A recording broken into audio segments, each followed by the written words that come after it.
গ্রামের চেয়ারম্যানের মেয়ে কৃষকের এক ছেলেকে খুব ভালোবাসতো।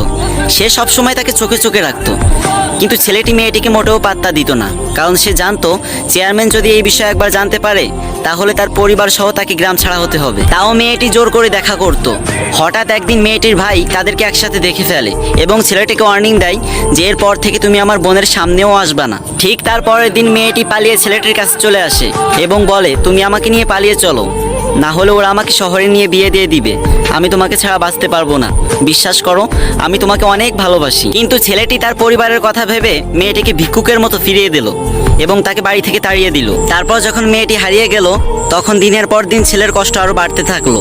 তখন সে বুঝতে পারলো যে সে মেয়েটাকে কতটুকু ভালোবাসে। তখন থেকে সে মেয়েটিকে পাগলের মতো খুঁজতে থাকে।